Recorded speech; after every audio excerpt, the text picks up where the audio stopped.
Yeah, and so Henry, I mean, you've been in with Muhammad Ali and great fighters.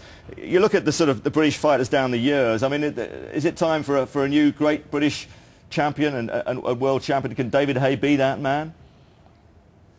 Well, it's a different era now, and you've got to put boxing in the era. So, you know, in this era, I think Haye is a good fighter. If you look at him, he moves well. He's got a good punch. So you've only got to hope that he can see the opening and that he can land his big punch. But he's got to do it by being clever. He can't go in there thinking, I'll mix it with this guy, because they tell me Valuev's got a pretty good right uppercut as well. So he needs to keep it, like him dominate it and making Valuev move. Yeah, we're just seeing David Haye beating Enzo Maccarinelli, obviously at cruiserweight, the lighter weight, but there is no doubt he is a terrific puncher, isn't he?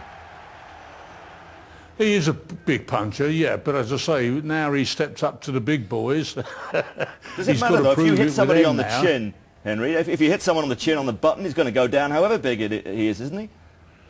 Well, yeah, but I'll say, yeah, I mean, bigness, you know, I think sometimes when they're that tall, it's a bit of a disadvantage, because if he, like, boxes out of a crouch, that's going to make him less than 6 foot. That's all Valuev, he's going to see the top of his head.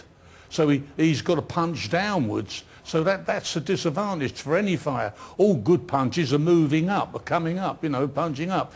And if a big fella has to sort of just look at his head and punching down at him, that can be a thing, you know, yeah. What's Valuev like, Colin? You sort of studied him. He might have lost to another former cruiserweight, really, in Holyfield. I mean, he didn't cover himself in glory that night, did he, really? No, a lot of people thought Holyfield had won that fight. But then Holyfield, even at 40-odd, you know, has been around the block a few times. He knew what he was doing. And he had been in with big men before, like Riddick Bowe. You know, the comparison between Holyfield and David Haye doesn't really stand up. Valuev is a bit of a plodder, but he's not as bad as people try and make out. You know, he's learned a lot. I mean, he's been going around, you know, he's been going for 13 years. He's had 52 fights, and something has rubbed off on him. But, you know, he's not, as I say, he can't move that quickly because of his size. Yeah, physical size. I mean, he is such an enormous man. Oh, it's like trying to ram an articulated truck with a minicar. You know, that's the sort of comparison. I mean, Haye is so much. 7 stone is an enormous amount of weight to give away. 7 inches as well in reach. Oh, no, it's going to be more than 7 inches. It's 9 inches. Yeah, yeah. So, Henry, who was the biggest guy you ever went in with? Well, see, they're all talking about this guy, but years ago when I was boxing, there was a South African, Emil Potgieter, who was, in fact, he was never a world champion, but he was slightly bigger than Valuev. And he weighed 24, his feet were bleeding 6 inches high, and I did, what, 100 rounds of sparring with him. And in one, I mean, we had a press day on one occasion, and he was so slow, like, I boxed and then did a double fit, and I stood behind him and tapped him on the shoulder, you know. Yeah, he was what, 7'3" or something, was he? Yeah, he's a South African. Yeah. Oh yeah, Emil Potgieter, a big South African. Oh yeah, yeah. Yeah. Yeah, he was as big as.